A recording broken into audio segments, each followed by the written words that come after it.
আইনা তাযহাবু ইয়া ইব্রাহিম, কোথায় আছেন আপনি? স্ত্রীকে তখনও বলা হয়নি যে তোমাদেরকে রেখে চলে যাবো এখান থেকে।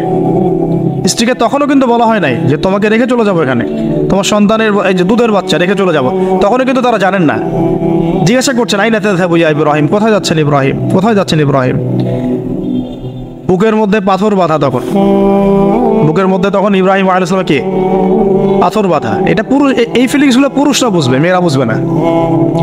এই বুকে বুকে পাথর বেঁধে হাসি মুখে থাকার যে অনুভূতি, এটা পুরুষরা বুঝবে, মেয়েরা বুঝবে না, তাই না ব্যাপারটা? তো ইব্রাহিম আলাইহিস সালামের বুকে তখন পাথর বাঁধা, তিনি কথাই বলতে পারতেছেন না, তিনি কথাই বলতে পারতেছেন না। তখন তিনি বললেন যে আপনি কি আল্লাহর হুকুমে রেখে যাচ্ছেন আমাদেরকে এখানে? তখন ইব্রাহিম শুধু মাথা নাড়লেন, মুখ দিয়ে হ্যাঁও বলেন নাই, মাথা নাড়ছেন খালি। তখন মাশাআল্লাহ এই যে ইসমাঈলের মা আলাইহিস সালাম, তিনি বলছেন যে তাহলে আল্লাহ পাক, তাহলে আল্লাহ রাব্বুল আলামিন, আর যদি আপনি আল্লাহর হুকুমেই আমাদেরকে রেখে গিয়ে থাকেন, তাহলে আল্লাহ পাক আমাদেরকে কোশ্চিনকালেও ধ্বংস করবেন না ইনশাআল্লাহ। এমন মহান তাওয়াক্কুলকে দেখালেন শ্রী হাজার আলাইহিস সালাম। এবার আসেন, উনিও কিন্তু দেখতে পাচ্ছেন যে আশপাশে কোনো মানুষই নাই, জনমানব শূন্য জায়গা, পানি নাই, খাবার নেই, কিছুই নাই। এবার ইব্রাহিম যখন চলে আসলেন, একটা পাহাড়ের আড়ালে গিয়ে দাঁড়ালেন কিছু দূরে, সেই তখন হাত তুলে আল্লাহর কাছে দোয়া করা শুরু করলেন। রব্বি, সূরা ইব্রাহিমের মধ্যে আসছে, রব্বি ইন্নী আসকানতু মিন যুররিয়াতি বিওয়াদিন গায়রি যি যার'ইন ইনদা বাইতিকাল মুহাররাম রব্বানা লিয়ুকিমুস সালাহ فاجعل أفئدة من الناس تهوي إليهم وارزقهم من الثمرات لعلهم يشكرون। সুবহান আল্লাহ, তিনি দোয়া করছেন, আল্লাহ আমি আমার স্ত্রী এবং আমার সন্তানকে জনমানবহীন পিরান একটা জায়গায় তোমার ঘরের কাছে রেখে আসলাম। আল্লাহ এই কারণে যাতে করে তারা নামাজ কায়েম করে। কি করে? আল্লাহ তুমি মানুষের মনগুলোকে তাদের দিকে ঘুরিয়ে দিও এবং তাদেরকে ফল ফলাদি দিয়ে রিজিক দিও, যাতে করে তারা তোমার শুকরিয়া আদায় করতে পারে।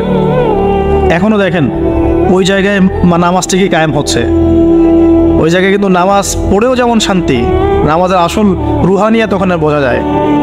24 ঘন্টা ওখানে নামাজ তাওয়াফ সাই চলতেই আছে, 1 মিনিটের জন্য বন্ধ হচ্ছে না। দেখেন, তারপরে মানুষের মন অটোমেটিক ওখানে ঘোরানো থাকে। সবাই চায় জীবনে অন্তত একটাবার হজ করতে, একটাবার আল্লাহর ঘর দেখতে। আর পৃথিবীর এমন কোনো ফল পাবেন না সেখানে নাই, অথচ ওখানে কিন্তু খুব কৃষিভিত্তিক কিছু চাষ হয় না, খুব একটা চাষ হয় না। তো ইব্রাহিম আলাইহিস সালামের দোয়ার এগুলো বরকত, দেখেন কি বরকত। ব্যাস আল্লাহ রাব্বুল আলামিন কবুল করলেন। এবার এই যে খাবার পানি যখন ফুরিয়ে আসলো, তখন এই যে মা হাজরা আলাইহিস সালাম ছোটাছুটি শুরু করলেন সাফা আর মারওয়ায়, সাফা মারওয়ায়। একবার সাফার উপরে ওঠেন, একবার মারওয়া। এখনকার সাফা মারওয়া না, এখন মোজাইক দিয়ে টাইলস করে দেওয়া সাফা মারওয়া না, যেটা আমরা সাই করি, এই সাই সেই সাই না। ওইটা তখন ছিল একদম রুক্ষ একটা জায়গা, জীর্ণ শীর্ণ একদম ভূমি ছিল। আর এখন তো কয়েক তালা হয়েছে। এটা যারা ওমরা হজ করেছেন বা হজ করেছেন তারা জানেন। তো এরকম বিরান জায়গা সাফা মারওয়া, একজন মহিলা, একজন নারী, তার কি জাজবা, সে এই শক্তি কোথায় পাচ্ছে? সেই শক্তি পাচ্ছে কোথায়? সেই তাওয়াক্কুল কোথায় পাচ্ছে? কোন আশা নিয়ে সে ছুটছে আর কি? আর আমরা কোন আশা নিয়ে দুনিয়ার পথে ছুটছি আর কি? পানি, বাচ্চা এদিকে কান্নাকাটি করছে, বাচ্চা কান্নাকাটি করছে, চিৎকার করছে, সে দৌড়াচ্ছে, একবার সাফা একবার মারওয়া, একবার সাফা একবার মারওয়া। আমরা যখন হজ করতে যাই, উমরা করতে যাই, কখন এই ফিলিংসই আসে না আমাদের মধ্যে। ওইখানে গিয়ে সেলফি উঠানো শুরু করে মানুষ। আমরা গিয়েছিলাম, অবাক হয়ে যায়, ওখানে সেলফি উঠাই মানুষ বসে বসে। সাফা মারওয়া সাইর কোনো ফিলিংসই নাই। এটা হাজরা আলাইহিস সালামের স্মৃতি। আল্লাহ পাকের কাছে এই দৌড়াদৌড়ি এতই ভালো লেগেছে, আল্লাহ পাক কিয়ামত পর্যন্ত রেখে দিয়েছেন সুবহানাল্লাহ। একজন নারীর সম্মানে, এই যে সন্তান, মায়ের বাঁধন, সুবহানাল্লাহ, এগুলা আসলে বলে বোঝানো যায় না ফিলিংসগুলা। এই 7 বার সাইর মধ্যেই আল্লাহ রাব্বুল আলামিনের এই যে হুকুম চলে আসলো। দেখেন যে ইসমাঈলের পায়ের কাছ থেকে পানির ফোয়ারা বেরোচ্ছে। এই পানির ফোয়ারা বের করে দিয়ে গেলেন কে? জিবরাইল আলাইহিস সালাম। আর তিনি বলে গেলেন যে তোমরা কষ্ট নিও না, এখানে আল্লাহর ঘর হবে, এই ছেলে আর তার বাবা মিলে ঘর নির্মাণ করবে। এবার তিনি এই যে পানি, জমজম কূপ তৈরি হয়ে গেল, পানি হলো, পানি দেখে পাখি আসলো। কি আসলো প্রথমে? পাখি কিন্তু পানি খোঁজে। এরপরে ওখানে ওই পাখিকে দেখে একদল মানুষ আসলো আর কি। এই মানুষগুলো ইয়েমেন থেকে আসছে। কোথেকে? এবং এই গোত্রই পরবর্তীতে আরবে বিস্তার লাভ করেছে। এই গোত্রের মেয়ের সাথে ইসমাইল আলাইহিস সালামের বিয়ে হয়েছে। পরবর্তীতে এই গোত্রর হাত ধরে কুরাইশ বংশ হয়েছে এবং এই কুরাইশ বংশে আমাদের শেষ নবী মুহাম্মদ সাল্লাল্লাহু আলাইহি ওয়াসাল্লামের জন্ম হয়েছে। বুঝতে পারলেন? এই হলো ইতিহাস। তো তারা পানি চেয়েছিল, তো হাজরা আলাইহিস সালাম বলেছিলেন যে পানি দিতে পারে এক শর্তে, এখানে বসতি স্থাপন করতে হবে। ওরা তো আরো ভালো, বসতি স্থাপন করবো, পানিও পাবো, সব তো আরো ভালো হলো। এখানে ইসমাইল আলাইহিস সালাম বড় হন, পরবর্তীতে এখানকারই এক মেয়েকে তিনি বিয়ে করেন, নারীকে বিয়ে করেন। তার বংশতে আসে মুহাম্মদ, তার বংশতে আস্তে আস্তে যে কুরাইশ, বনু হাশিম, বনু মাখজুম, এগুলো হতে হতে হতে মুহাম্মদ সাল্লাল্লাহু আলাইহি ওয়াসাল্লাম কুরাইশ বংশে জন্ম নেন। তাহলে আমাদের নবীর পিতা কে বলেন? ইসমাইল। কোন কে? ইসমাইল আলাইহিস সালামকে বলা হয় আরব জাতির পিতা, আলাদা করে আরব জাতির পিতা। আর তখনই কিন্তু আরবি ভাষাটাই, যে আমরা যে এখনকার যে আরবি ভাষাটা দেখছি, এই আরবি ভাষাটা কিন্তু এই বনু জোহরুম গোত্র থেকে আসছে আর কি। বুঝতে পারছেন? এই গোত্রের ভাষা ছিল এই ক্লাসিক্যাল আরবি ভাষা, আমরা যে আরবিটা এখন চর্চা করি। তো এবার ইসমাইল আলাইহিস সালামের বয়স যখন এবার আবার একটু বড় হলো, বেশি হলো, 10 থেকে 13 বছর, তখন আরেকটা পরীক্ষা। এর মাঝে মাঝে বাবা আসেন, দেখেন যান, দেখেন যান। এখন শেষ বয়সে যারা সন্তান পেয়েছেন তারা এই জিনিসগুলো বোঝেন। আমরা যারা বিয়ে শাদী করি নাই, সন্তান হয় নাই, আমরা আসলে এগুলো পড়ি, বুঝতে পারি। কারো যদি সন্তান মারা গিয়ে থাকে, তাকে দাফন করে থাকেন, তারাই ফিলিংসগুলো বোঝেন, বুঝবেন।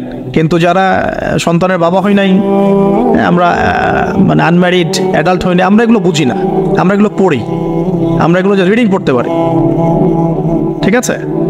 জীবনে নিজের সাথে একটা কিছু হয়ে গেলে সেটার অভিজ্ঞতা আমরা যেভাবে বুঝি, না হলে তো আমরা বুঝি না। এখন শেষ বয়সে সারা জীবন দোয়া করার পরে শেষ বয়সে গিয়ে আল্লাহ পাক একটা বাচ্চা দিলেন, ইসমাইল আলাইহিস সালাম। তাকে আবার রেখে আসতে বললেন দূরে।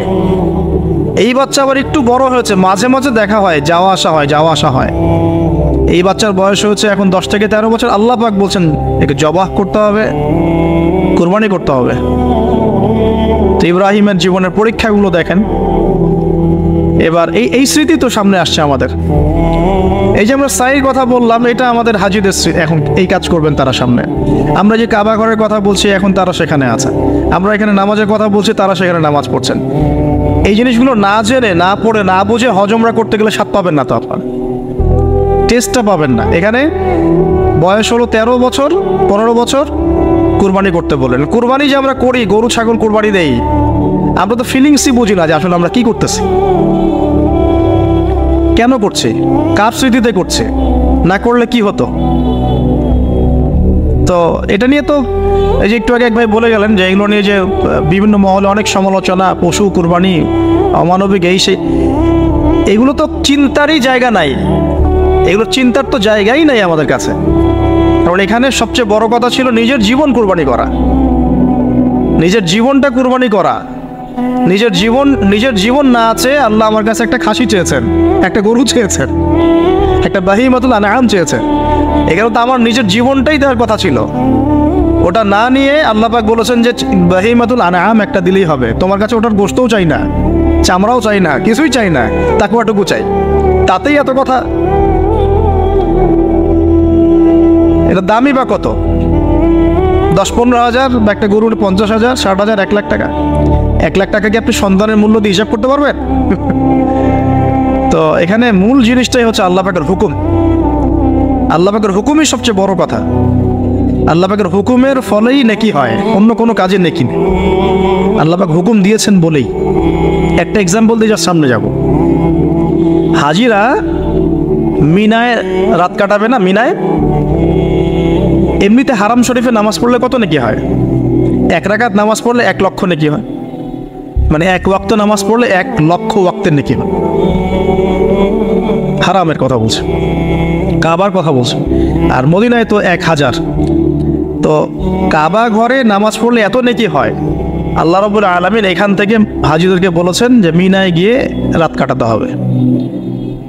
এখানে হুকুমটা কি? মিনায় গিয়ে রাত কাটাতে হবে, এটা হজের একটা কাজের মধ্যে অন্তর্ভুক্ত। মিনায় গিয়ে রাত কাটাতে হবে। আর কেউ যদি মনে করে যে মিনায় গিয়ে তো নামাজ পড়লে তো 1 লক্ষ রাকাত নেকি নাই, হারাম শরীফে নামাজ পড়লে 1 ওয়াক্ত পড়লে 1 লক্ষ ওয়াক্তের নেকি হয়, তা আমি হারামেই থেকে যাই, মিনায় যাব না, ও কি নেকি পাবেন? ওর হজই হবে না।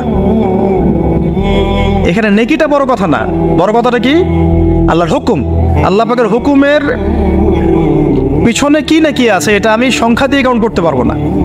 আল্লাহ পাক হুকুম দিয়েছেন মানে সেখানে ইনফিনিটিভ নেকি আছে, ওটা 1 লক্ষ 2 লক্ষ 5 লক্ষ দিয়ে হিসাব করা যাবে না। এখানে কেন কোরবানি করছি? আল্লাহর হুকুম, যুক্তি বিজ্ঞান দর্শন খোঁজার দরকার নেই তো আমার। তো এবার আল্লাহ রাব্বুল আলামিন কিভাবে বলছেন কোরআনে? আল্লাহ পাক বলছেন, ইব্রাহিম আলাইহিস সালাম বলেন, ইন্নী যাহিবুন ইলা রাব্বি সায়াহদিন, আমি চললাম আমার রবের পথে, তিনি আমাকে পথ দেখাবেন। এই আয়াতটা খুবই মনে শান্তিদায়ক আয়াত। জীবন অনেক কিছু হয়ে যাবে, কিন্তু এই আয়াতটা যদি তেলাওয়াত করতে পারেন ভিতরে ভিতরে আল্লাহকে পাবেন।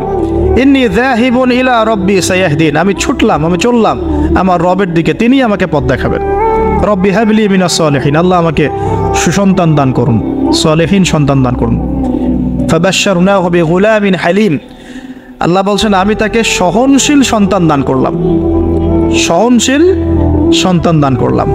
এবার ফালাম্মা বালাগা মাআহু সা'য়া, এবার যখন বাচ্চাটা বাবার সাথে দৌড়াদৌড়ি করা শিখলো, মানে এই যে 10, 12, 14 বছর বয়স, এই সময় বাচ্চাগুলো আরও বেশি আকর্ষণীয় হয়। শেষ বয়সের বাচ্চা, এত দোয়া করার পরে একটাই বাচ্চা, একটাই ছেলে, শেষ বয়সের, কেবল বড় হচ্ছে, বাবার সাথে মানে দৌড়াদৌড়ি করতে শিখছে, সন্তানের প্রতি বাবার ভালোবাসা আরও গাঢ় হচ্ছে। আল্লাহ পাক তখনই পরীক্ষা নিলেন, যাতে দেখতে চান আল্লাহ পাক আমার ভালোবাসা বেশি না তোমার সন্তানের প্রতি ভালোবাসা বেশি। সন্তানকে পেয়ে আবার আমাকে বলে যাওনি তো? সুবহানাল্লাহ, সুবহানাল্লাহ। এবার ফালাম্মা বালাগা মাআহু সা'য়া, যখন সন্তান ছোটাছুটি করা শুরু করলো, দৌড়াদৌড়ি করতে শিখলো, ক্বালা ইয়া বুনাই, ইব্রাহিম আলাইহিস সালাম বলছেন, হে আমার সন্তান, ইন্নী আরা ফিল মানামি আন্নী আযবাহুকা, আমি আমার স্বপ্নে দেখেছি আমি তোমাকে জবাই করছি। এই কথাটা কিন্তু তিনি গিয়েই তাকে বলেন নাই, তিনি সন্তানকে নিয়ে হাঁটছেন হাঁটছেন হাঁটছেন, কাবাগর থেকে প্রায় 8 কিলোমিটার দূরে চলে গেছেন, যেখানে কুরবানি করি মিনা প্রান্তরে 8 কিলোমিটার দূরে চলে গেছেন। সেখানে গিয়ে তিনি বলছেন যে বাবা আমি স্বপ্ন দেখেছি আমি তোমাকে জবাই করছি। আগে কিন্তু বলেন নাই যে আমি স্বপ্ন দেখেছি তোমাকে জবাই করছি, চলো আমার সাথে। জেনে ইসমাইল আলাইহিস সালাম জেনে শুনে যাননি ওখানে যে আমাকে ওখানে গিয়ে জবাই করবে আব্বা, অ্যাটেম্প্ট নেবে। তিনি আগে জানতেন না, ইসমাইলও আগে জানতেন না।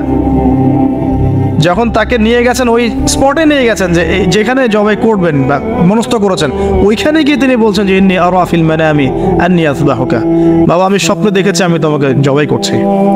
ফানজুর মাযা তারা, তোমার রায় কি আমাকে বলো, তুমি কি ভাবছো আমাকে বলো। যেমন বাবা আর যেমন বাবা তেমন সন্তানের চেয়ে এখানে বড় কথা হবে, যেমন মা তেমন সন্তান। কারণ মা বলেছিল এক সময় আপনি কোথাও যাচ্ছেন আমাদেরকে ছেড়ে, তাই না, মনে আছে? ও আচ্ছা, আল্লাহ আদেশ করেছেন, তাহলে আল্লাহ আমাদেরকে ধ্বংস করবেন না। ঠিক ওই রকম মায়ের গর্ভ থেকে এই সন্তান যে বলছে যে ইয়া বাতি, হে আমার আব্বা, ইফআল মা তুমার, আপনি করেন, আপনাকে যে আদেশ করেছে আল্লাহ পাক আপনি সেটাই করেন। সাতাজিদুনি ইনশাআল্লাহু মিনাস সাবিরিন, ইনশাআল্লাহ আপনি আমাকে ধৈর্যশীল পাবেন। একটা ছেলে আমাকে দেখেন এই জেনারেশনের একটা ছেলে যে এইভাবে আল্লাহর জন্য জীবন দেওয়ার জন্য প্রস্তুত আছে। দেওয়ার দরকার নেই জীবন, আল্লাহর জন্য জাস্ট 5 ওয়াক্ত নামাজটা পড়ুক, আল্লাহর জন্য 5 ওয়াক্ত নামাজ পড়ুক, ফজর সহ আল্লাহর জন্য রেগুলার তাহাজ্জুদ পড়ে। জীবন দেওয়া বহুত দূরের কথা, এটা হাইয়েস্ট লেভেল, এটা আমি বলতে চাচ্ছি না। আল্লাহর জন্যে কোরআনটা হিফজ করেছে, একটা পড়া হিফজ করেছে, বা অ্যাটলিস্ট আল্লাহর জন্য কোরআন তেলাওয়াত করা শিখেছে, জাস্ট রিসাইট করা শিখেছে। আল্লাহর জন্যে মানে কোনো মাদ্রাসায় বা কোনো উস্তাদের কাছে বা কোনো কোর্সে 6 মাস 1 বছর 2 বছর পড়াশোনা করেছে। আল্লাহর জন্য একটু দাওয়াতি কাজ করেছে, আল্লাহর জন্য একটা বই লিখেছে, আল্লাহর জন্য দিন প্রতিষ্ঠার কিছু চেষ্টা করেছে, মানে আল্লাহর জন্য কিছু করেছে। এই এখনকার যে হিউজ জেনারেশনটা আছে, লাখ লাখ কোটি কোটি ছেলে মেয়ে, এখান থেকে আপনি আমাকে 5% ছেলে মেয়ে দেন, ইনশাল্লাহ দিন কায়েম করে দিব বাংলাদেশ, ইনশাল্লাহ। 5% দেন খালি, খুঁজে বের করে প্রত্যেকটা ঘরে ঘরে একটা করে এরকম ছেলে আছে নাকি? যে বলতে পারে যে ইয়া আবাতি ফাআল মা তুমার সাতাজিদুনি ইনশাআল্লাহু মিনাস সাবিরিন। কি শিক্ষা মা দিয়েছেন সন্তানকে, কি শিক্ষা মা দিয়েছেন সন্তানকে, কি শিক্ষা মা দিয়েছেন সন্তানকে। আর এরকম মাই বা কোথায় পাবেন এখন আপনি, এরকম মাই বা কোথায় পাবেন বাসায় বাসায়। সব স্টার জলসা জি বাংলা মা এখন, হ্যাঁ ঘরে ঘরে এগুলো মা সব এখন, স্টার জলসা মা, জি বাংলা মা,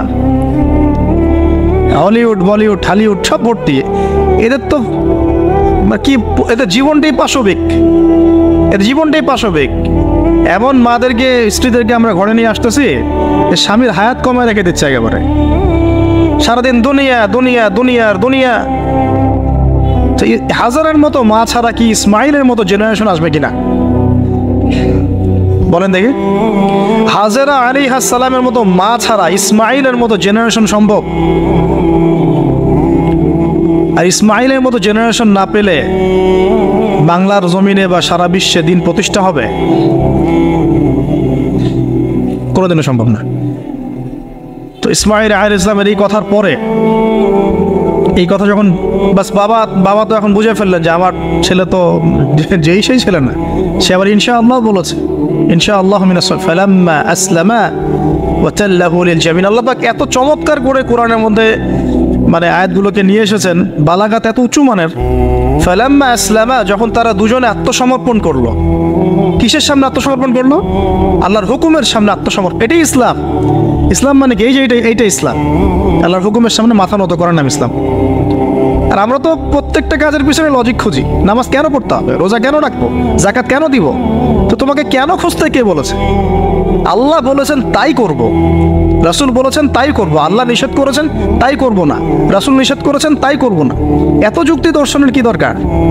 সব তো আমার মাথায় ধরবে না। এই যে ফালাম্মা আসলামা, এই যে ইসলাম শব্দটা এখানে আছে, ফালাম্মা আসলামা, যখন তারা দুজন ইসলাম কবুল করলো না, এখানে যখন তারা দুজন আত্মসমর্পণ করলো, আল্লাহর হুকুমের সামনে মাথা নত করলো, ওয়া তাল্লাহু লিল জাবিন, ডান দিকে উপর করে কাত করে শুইয়ে দিল সন্তানকে, জবাই করার সময় যেমন করে শোয়াই আমরা, ব্যাস এই পর্যন্ত ঘটনা।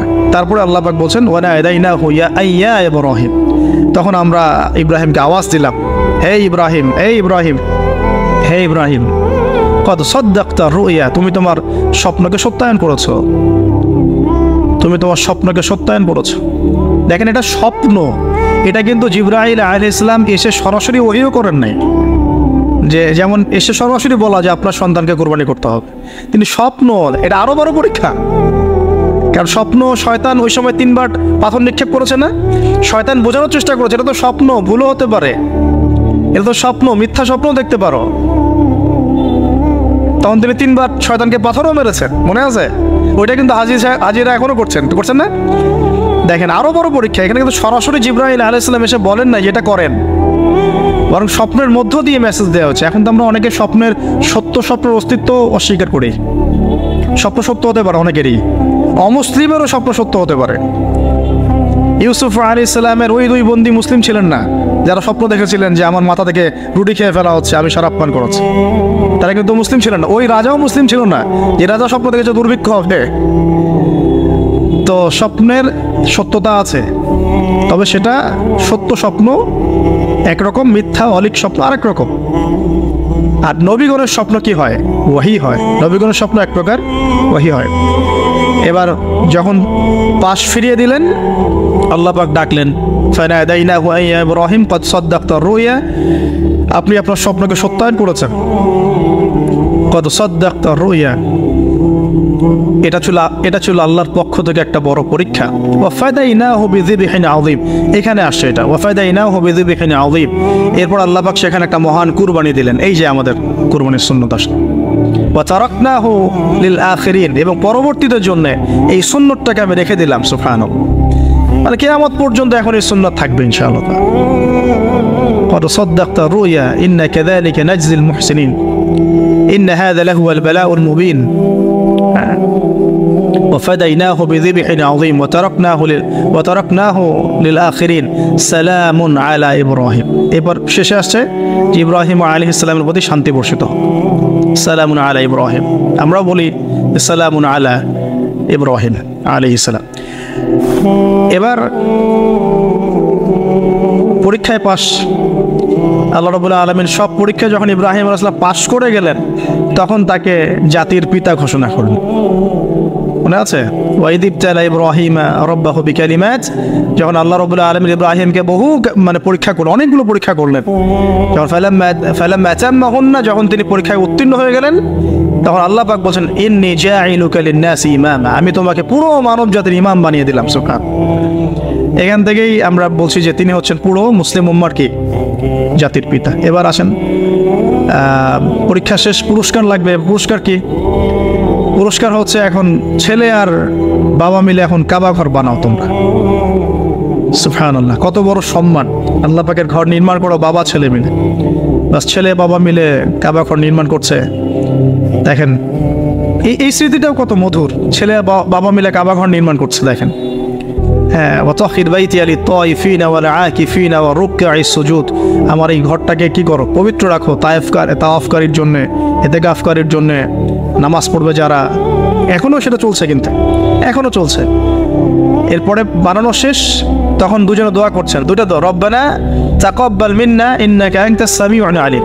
এটা আমরাও দোয়া করি, রব্বানা তাকাব্বাল মিন্না ইন্নাকা আনতাস সামিউল আলিম ওয়া তুব আলাইনা ইন্নাকা আনতাত তাওয়াবুর রহিম। এটা একটা দোয়া করেছেন। রব্বানা ওয়াবআথ ফীহিম রাসূলাম মিনহুম ইয়াতলু আলাইহিম আয়াতিকা ওয়া ইউআল্লিমুহুমুল কিতাবা ওয়াল হিকমা ওয়া ইউযাক্কিহিম ইন্নাকা আনতাল আজিজুল হাকীম। এই দুটো দোয়া তিনি করেছেন ওখানে। তো দোয়া শেষ, কাবা ঘর নির্মাণ করা শেষ। ইব্রাহিম আলাইহিস সালাম 200 বছর বেঁচে ছিলেন। বলা হয় তিনি 200 বছর বেঁচে ছিলেন। এরপরে তিনি যখন ফিরে গেছেন কেনানে, তখন গিয়ে শুনেছেন তার এই স্ত্রী সারা আলাইহিস সালামও গর্ভবতী হয়েছেন। মাশাআল্লাহ। এবং তিনি অবাক হয়েছিলেন যে এই বয়সে গর্ভবতী কিভাবে। সূরা হিজরের মধ্যে ঘটনাটা আছে যে 2-3 জন ফেরেশতা এসেছেন বাসায় মানুষের রূপ ধরে। তাফসিরে দেখেছি তাদের নাম, একজন জিবরাইল, একজন মিকাইল, একজন ইসরাফিল আলাইহিস সালাম। তিনজন এসেছেন মানুষের রূপ ধরে। এবং ইব্রাহিম আলাইহিস সালাম বাছুর ভুনা করে দিয়েছেন খেতে। ইব্রাহিম আলাইহিস সালামকে কিন্তু এই জন্য বলা হয় মেহমানদের পিতা, মেহমানদেরও পিতা বলা হয়। খুবই মেহমানদারি করতেন তিনি, খুব বেশি মেহমানদারি করতেন। আরবে এই ট্রেডিশনটা এখনো আছে, মেহমানদারি করার ট্রেডিশনটা এখনো আছে। তো তারা হাত বাড়িয়ে খাচ্ছে না, এটা দেখে তিনি ভয় পেলেন। তখন তিনি বললেন যে ভয় পাওয়ার কোনো কারণ নাই। তারা বললেন ভয় পাওয়ার কোনো কারণ নাই, আমরা এসেছি লুতের কওমের কাছে। ওই কওমের উপরে আযাব অবতারিত হয়ে গেছে এবং আমরা সেখানে আল্লাহর গজব ফেলবে। তো এরপরে কি হলো ওটা তো আপনারা জানেন। এখানে সুসংবাদ দিয়েছিলেন যে আপনার স্ত্রী সারা, তিনি সন্তান জন্ম দিবে ইনশাআল্লাহ। সারা আলাইহিস সালাম থেকে অবাক হয়েছেন যে এই বয়সে কিভাবে। তখন তারা বলেছিল আল্লাহর রহমত থেকে কি আপনি অবাক হচ্ছেন? তার গর্ভে এরপরে জন্ম নিল ইসহাক আলাইহিস সালাম। ইসহাক আলাইহিস সালামের পরে আসছে ইয়াকুব আলাইহিস সালাম। তারপরে ইয়াকুব আলাইহিস সালামের আরেকটা নাম হচ্ছে ইসরাইল, তার নামে পুরো কওমের নাম বনু ইসরাইল। তারপরে ইউসুফ, ইউনুস, এই যে এভাবে ট্রেন চলতে থাকে। বলা হয় যে 1,24,000 নবী রসুলের মধ্যে, বলা হয় 1,24,000 নবী রসুলের মধ্যে বেশিরভাগ নবী এই বংশে এসেছে আর কি। তাহলে দেখেন, যে নারীর সন্তান হচ্ছিল না দীর্ঘদিন ধরে, সেই নারী হয়ে গেলেন নবীগণের মা। সেই নারী হয়ে গেলেন কি? আল্লাহ পাকের রহমত। তাহলে তাদের পরিবারে কত পরীক্ষা, কত ট্র্যাজেডি, কত রহমত, কত আল্লাহ পাকের মারেফত, অলৌকিকতা। তো এই সব কিছু মিলিয়ে হচ্ছে আমাদের এই যে আপনার জিলহজের 10 দিন, কুরবানি, আমাদের হজ, আমাদের ওমরা, আমাদের তাওয়াফ, আমাদের সাই, আমাদের কুরবানি, যে আমাদের পাথর নিক্ষেপ করা, এই পুরো বিষয়গুলো ইব্রাহিম আলাইহিস সালামের এই মহান জীবনের সাথে সম্পৃক্ত আছে। তো আমরা এই জীবন থেকে যে শিক্ষাগুলো পাইলাম, এই শিক্ষাগুলোর পয়েন্টসগুলো একটু খালি খেয়াল করি। 1 নম্বর, ইব্রাহিম আলাইহিস সালামের জীবন থেকে শিক্ষা পেলাম আত্মসমর্পণের। 1 নম্বর শিক্ষা কি ভাই? আত্মসমর্পণ। মানে জীবনের যেখানেই আল্লাহ পাকের যে হুকুম আসবে মাথা পেতে নিতে হবে, কোনো প্রশ্ন করা যাবে না, কোনো প্রশ্ন করা যাবে না, কোনো যুক্তি বিজ্ঞান দর্শনও খোঁজার দরকার নেই। হ্যাঁ, থাকতে পারে, কিন্তু আমি সেটার জ্ঞান নাও রাখতে পারি। যুক্তি থাকতে পারে, বিজ্ঞান থাকতে পারে, দর্শন থাকতেও পারে, এটা কিছু কিছু আমার বুঝে আসতেও পারে। আবার এমন হতে পারে বেশিরভাগই আমি বুঝতে পারছি না, তারপরেও আমাকে আত্মসমর্পণ করতেই হবে। এর নাম হলো ইসলাম। এটা হলো প্রথম কথা।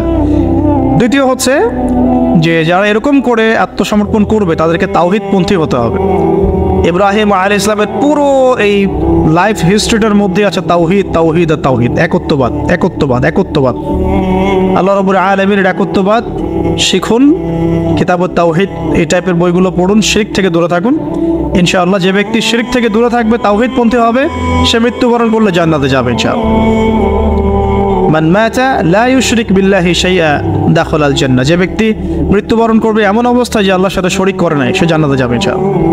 তো ইব্রাহিমের চেতনা আমাদেরকে শেখায় তাওহীদ, ইব্রাহিমের চেতনা আমাদেরকে শেখায় আত্মসমর্পণ, ইসলাম, আত্মসমর্পণ এবং তাওহীদ।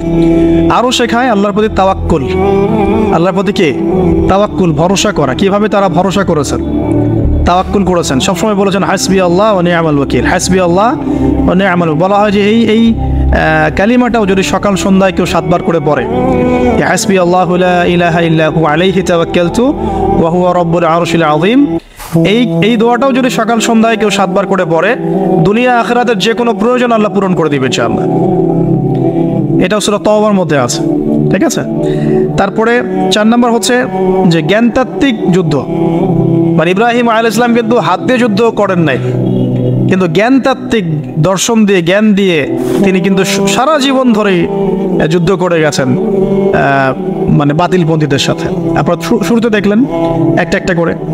5 নম্বর হচ্ছে যে তার জীবনে হিজরতের ঘটনা ছিল, তাকে পরিবার থেকে বাধা পেতে হয়েছে, সমাজ থেকে বাধা পেতে হয়েছে, তাকে ধর্মনেতারা চ্যালেঞ্জ করেছে, এমনকি নমরুদের অগ্নি পরীক্ষাতেও পড়তে হয়েছে, তারপরে তাকে হিজরত করতে হয়েছে।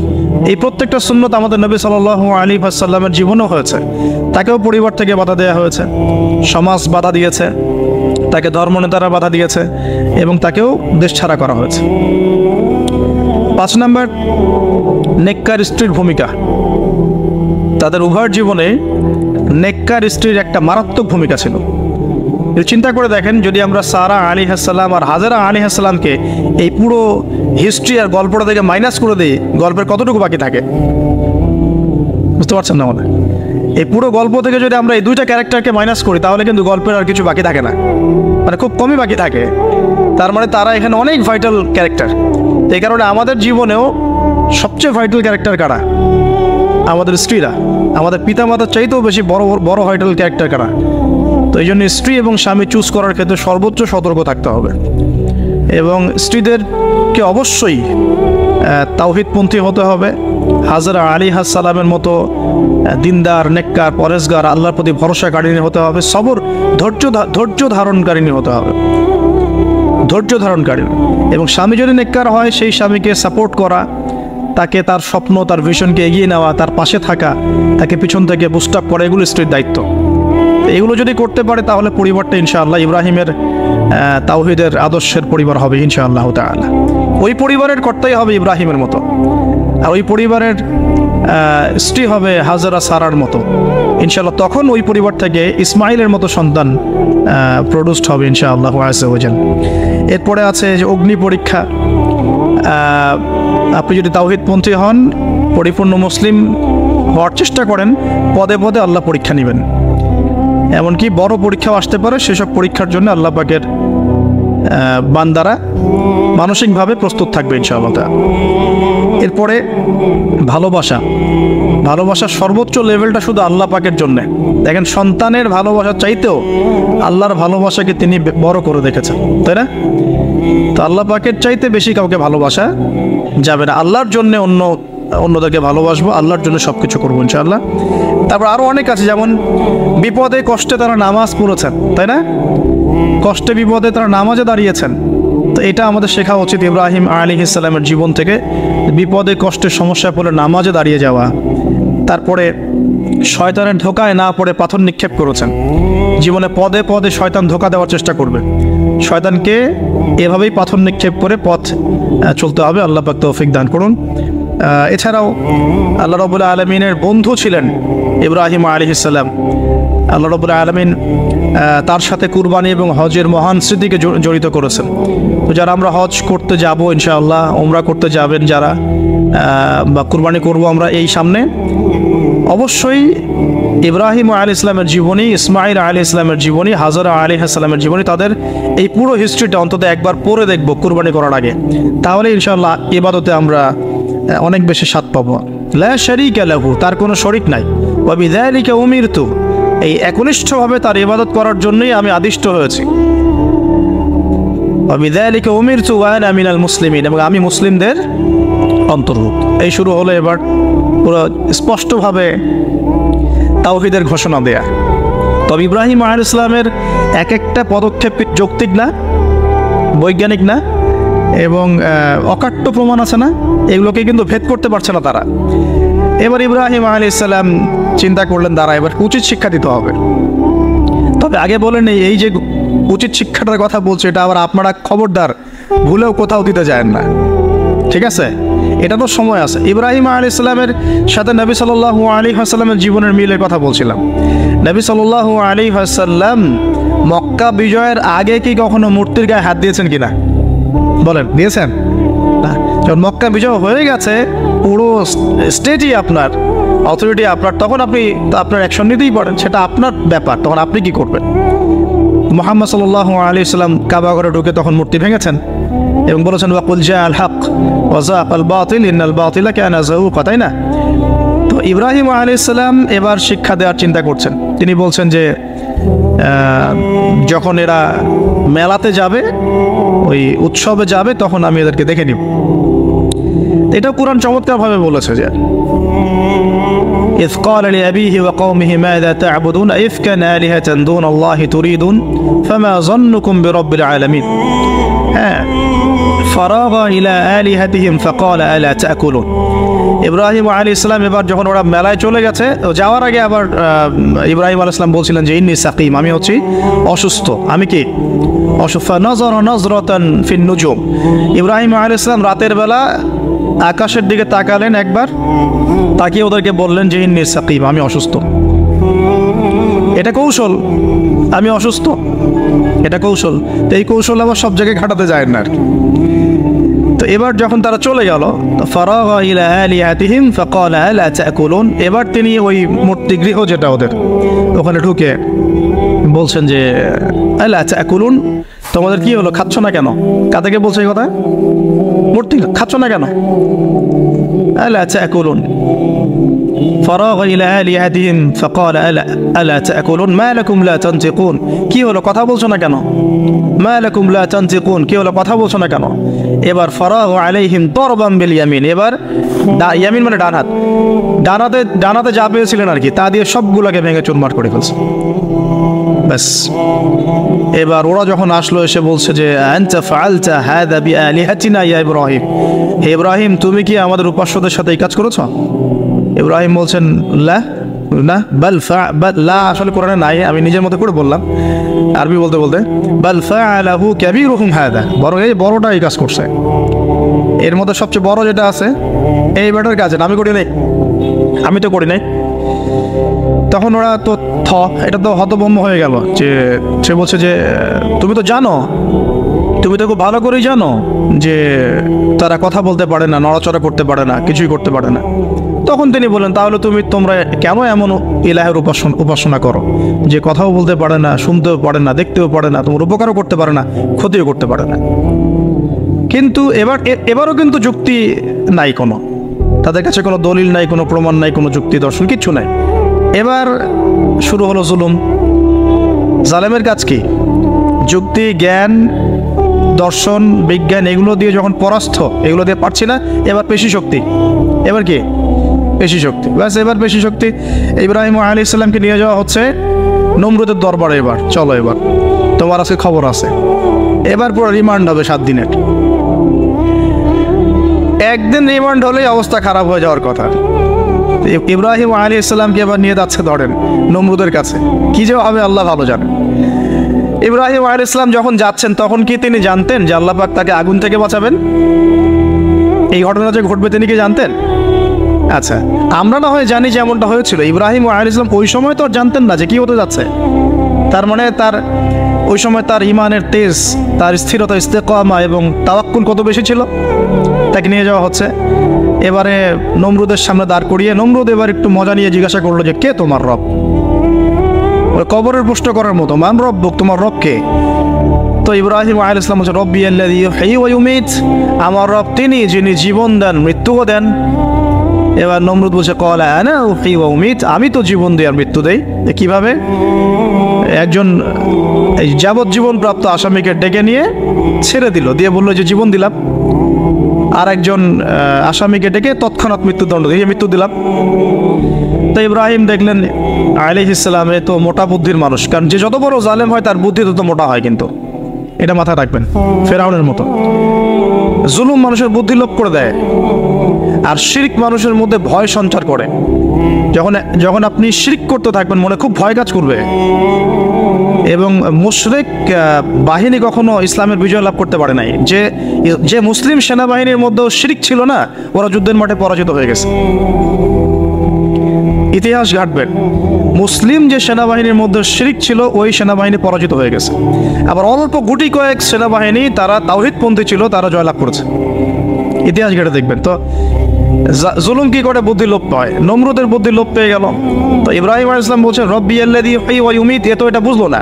তাহলে ইন্নাল্লাহা তাআলা ইন্নাল্লাহা ইয়াতি বিশ-শামসি মিনাল মাশরিক ফাতি বিহা মিনাল মাগরিব। ইব্রাহিম আলাইহিস সালাম বলছেন যে আল্লাহ রাব্বুল আলামিন, আমার আল্লাহ তিনি পূর্ব দিক থেকে সূর্য ওঠান। তো তুমি যদি ইলাহ হয়ে থাকো তাহলে পশ্চিম দিক থেকে উঠাও। এটা আরো বড় অকাট্য দলিল হলো। তার অবস্থাটা আল্লাহ ব্যাখ্যা করছেন এভাবে, আল্লাহ বলছেন ফাবুহিতাল্লাযী কাফার, কাফের একদম হতভম্ব হয়ে গেল। একদম হতভম্ব হয়তো লাভ নাই, বেশি শক্তি আছে আমার। তোমার যুক্তি বিজ্ঞান দর্শন থিওরি তো আমার দরকার নাই, তোমার দিনের জ্ঞানের এলিমেন্ট তোমার দরকার নাই, তোমার ওয়াজ নসিহতের আমার দরকার নাই। আমার কাছে কি আছে? বেশি শক্তি আছে, পিঠায় সব সিধা করে ফেলাবে একেবারে। বাস ইব্রাহিম আলাইহিস সালামের জন্য বলছে ফাল হাররিকুহু ওয়ানসুরু আলিহাতাকুম, একে জ্বালায় দাও, পুরায় দাও, একে জ্বালায় পুরায় দাও, তোমাদের ইলাহদেরকে সাহায্য করো।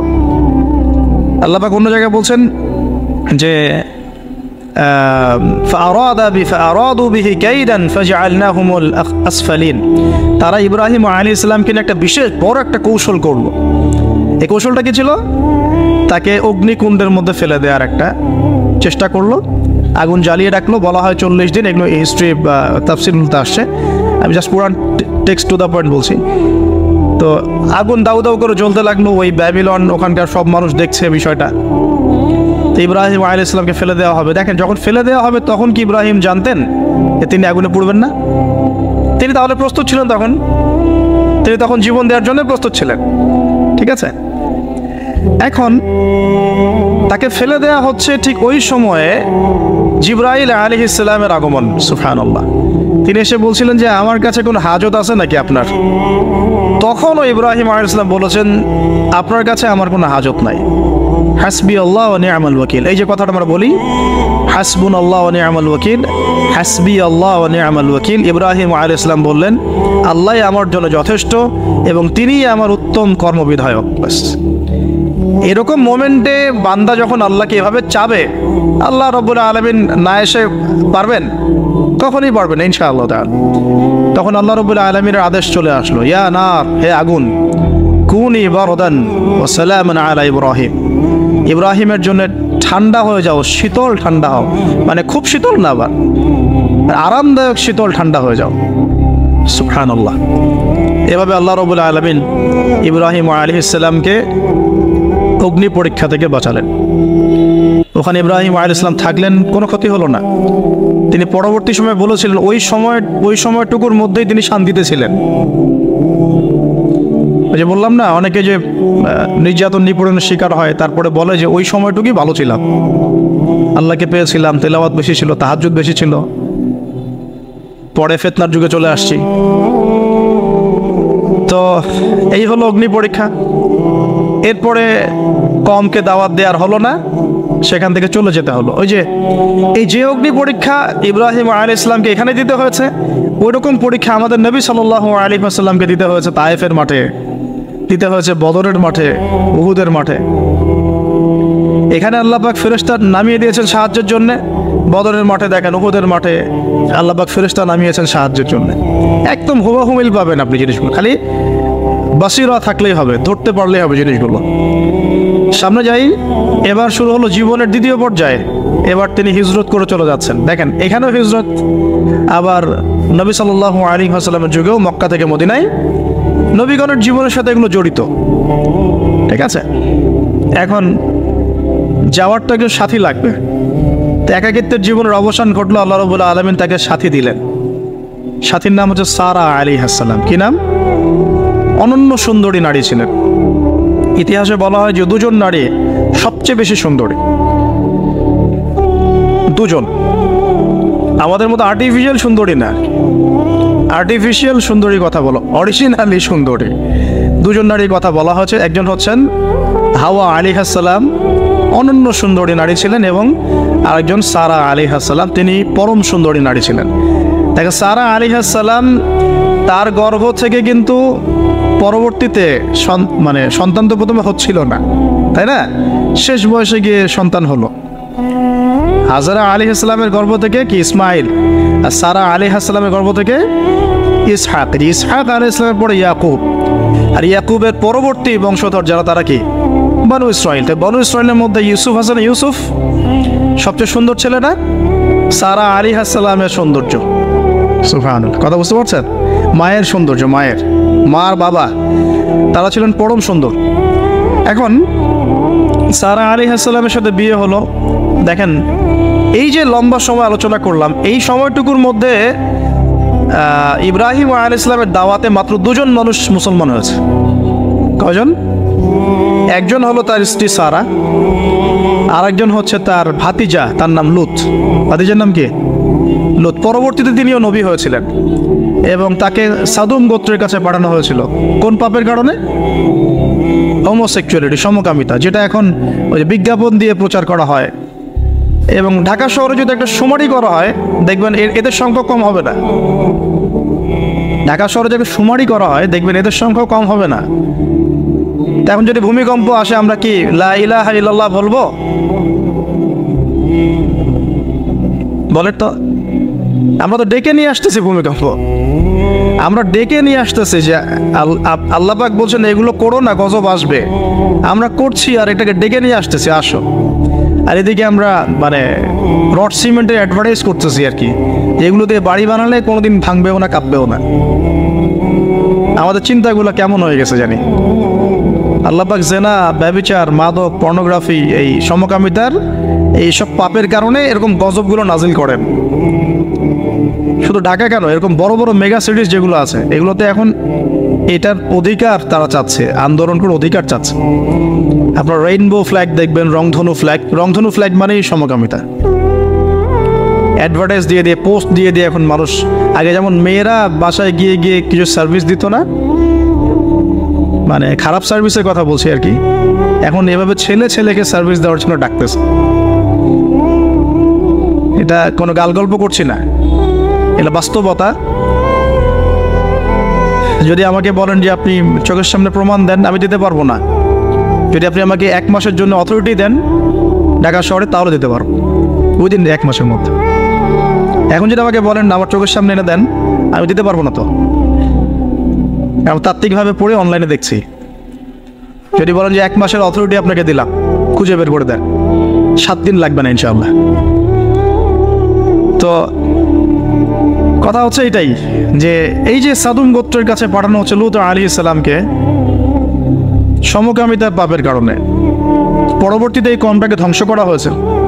আল্লাহ পাক এমনভাবে ধ্বংস করেছেন যেটা ইতিহাসে কখনো করেন নাই। ফেরেশতাদের পাখা দিয়ে আল্লাহ পাক মাটিকে উপরে তুলে আবার উল্টা দিকে দাফন করে দিয়েছেন, আকাশ থেকে পাথর বর্ষণ করেছেন। এখন এইটা যদি সারা বিশ্বে ছড়িয়ে পড়ে, তাহলে ওই রকম শাস্তি আবার আসবে না? স্বাভাবিক না? এটা আসতে পারে। আর এটার মূল কেন্দ্র হচ্ছে পশ্চিমা সভ্যতা। এখান থেকে সারা দুনিয়া ছড়িয়ে পড়তেছে। বাংলাদেশের মতো মুসলিম কান্ট্রিতেও দিন দিন সমকামিতা বাড়ছে। আমাদের বোনদের, আমাদের ভাইদের, গার্ডিয়ানদের অনেক বেশি সচেতন থাকা দরকার। কোনো কোনো ক্ষেত্রে মাদ্রাসার মধ্যেও দেখা গেছে এগুলা, হিপসখানাতেও দেখা গেছে এগুলা। পর্নোগ্রাফির কারণে এগুলো হচ্ছে। পর্নোগ্রাফির কারণে মানুষের রুচি বিকৃত হচ্ছে, এবং সে নারী, পুরুষ, গরু, ছাগল, হাঁস, মুরগি কোনো কিছুর তোয়াক্কা করছে না। কয়েকদিন পর এটাও যদি দেখেন অবাক হবেন না যে মানুষ পশু পাখির সাথে জেনা করতেছে, এটাও যদি দেখেন আমি অ্যাটলিস্ট অবাক হব না। ধাপ ছিল একটা, প্রথমে মানুষ কি করতো, অবৈধ প্রেম করতো, এই সম্পর্কে জেনা করতো, পরে পরকীয়া শুরু করলো, তারপরে এখন সমকামিতা শুরু হলো, সমকামিতার পরে এখন চাইল্ড অ্যাবিউজিং শুরু হয়েছে, বাচ্চা কাচ্চাদেরকে রেপ করা হচ্ছে, ছোট ছোট মেয়েদেরকে, ছোট ছোট বাচ্চাদেরকে, ইভেন ছোট ছোট ছেলেদেরকেও। এরপরে যদি গবাদি পশুর সাথে জেনা করতে দেখেন, অবাক হওয়ার কিছু নেই, কিচ্ছু নেই অবাক হওয়ার। তো এখন বলেন আমরা শাস্তির দ্বার প্রান্তে আছি না? অ্যাটলিস্ট আমরা যারা দিনকে ভালোবাসি, আমাদের একটা আইডিওলজি ফলো করি, নৈতিকতার কথা বলি, আমরা আমাদের পরিবার, আমাদের ভাই বোন, আমাদের ছেলে মেয়ে, তাদের প্রতি আমাদের খুব সতর্ক দৃষ্টি রাখতে হবে।